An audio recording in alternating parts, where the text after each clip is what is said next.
Ashama akkam jirtu nagaa keessanii jirtu isin jirra maatii tolaa YouTube akkam nagaa keessanii nuti jirra galata waaqaa warroonni haadha tolaati warroonni maatii tolaa taatan laayik godhaa warroonni immoo maatii tolaa hin taane sabskiraayib gochuun mucaa qaxalee mucaa keessan tolaa jajjabeessaa isiniin jedha. Kanaaf guyyaa har'aa kanan isinii qabadhee dhufee saayidoodha. Egaa kaayilala dhugaa barnoota maalan irraa baradhe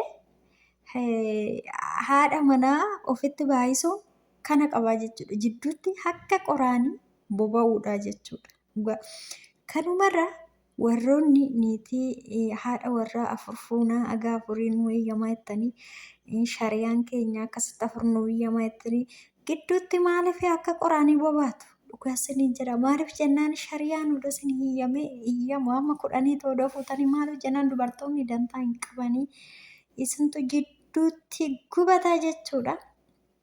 Dhugaan isiniin jedha warroonni akka saayidoo kana taatu saayidoon jidduutti gubatee jira tasaqqaayyee jira namni garuu argaaf hin jiru malee dhugaa rabbi jechuudha. Ammaaf sadeenuu amma bira jiru jechuudha.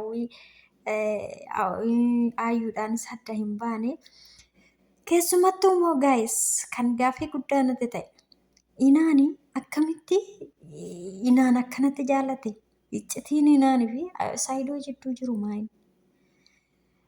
maaliif akkasinitti fakkaatu akka kootti maaliif kan jedhu tokko gaaffii natti ta'e inaan saayidootti yeroo heerumtaa agartanii jirtu akkaataa ishiin itti heerumte jechuudha.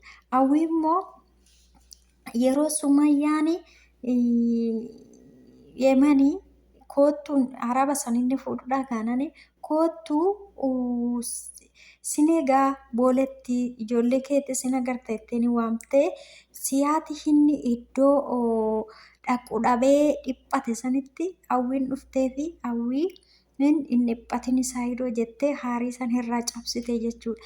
Inaan immoo akkaataa itti heerumte humnaan itti heerumte jechuudha. Saayidootti humnaan itti heerumte garuu erga itti heerumte onnee isaa boojitee jirti. Kanaaf inaanii koongiraagileeshiniin jedhaanii koongiraa inaan jaalala mo'achuu keetiif hedduu natti tolee jira. Maaliif jennaan jarri hunduu ijoollee Oromooti. Hawwiis taananii ayyuus taananii inaanis taanan jechuudha.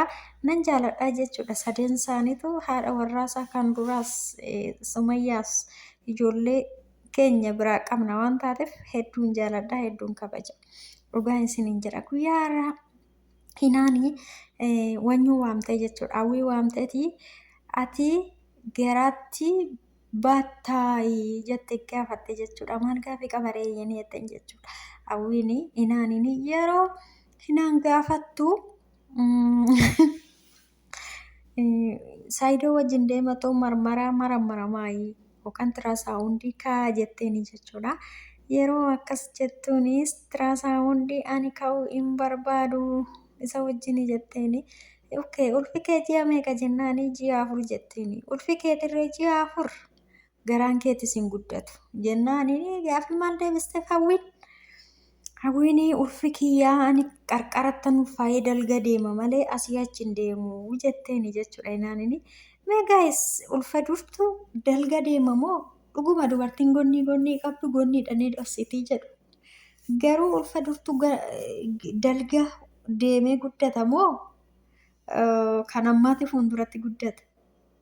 Ulfaan beennu fuulduratti deema. Hawwiin garuu garaan ishiitu xiqquma waanuma boorcidhaayyuu boorcima mana caala mul'ataa jechuudha. Eenyu boorcii irra qaba osoo jettanii inaanii jechuudha. Asirratti immoo waggaa wal lolaa jiran laalame. Maaliif jennaan saayidoon inaan hammatee inaan hammannaan hawwiin ta'e inaan fadhaan guutamtee dhuftee maddii teechee na hammadhu na dhungachuu qabda jetteen jechuudha.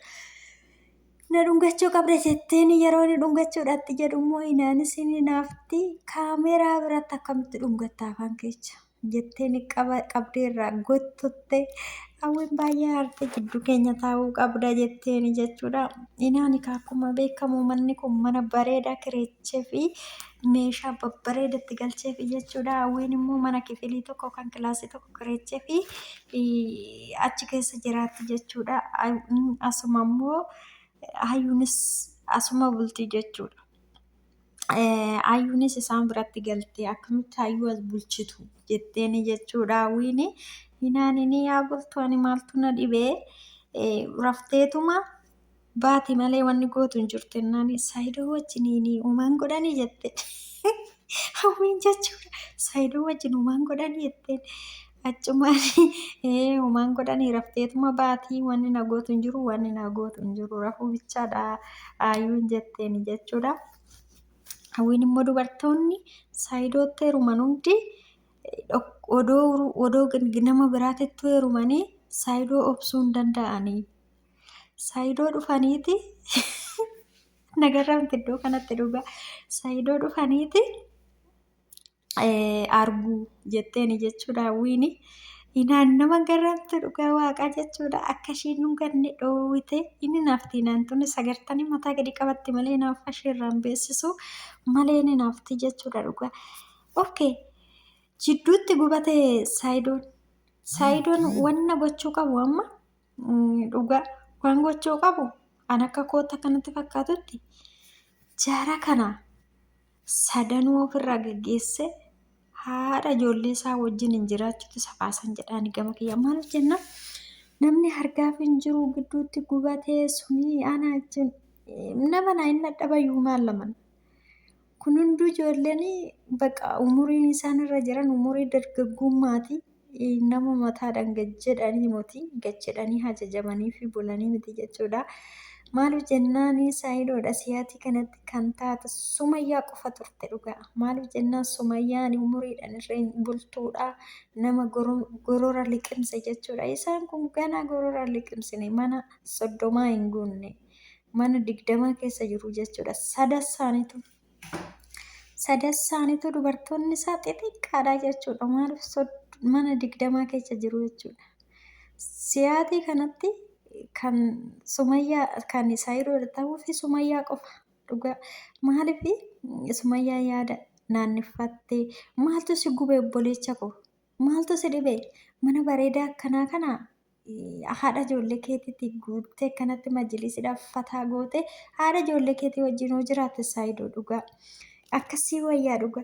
Saniifis kanaafis mana kireessuu mi'a bituu maal gochuu maali si cannaqe kana hunda maali dubartii tokko wajjin yoo jiraatan maal rakkoo qaba akkanatti gidduutti akka qoraanii boba'anii gubachuurra jechuudha.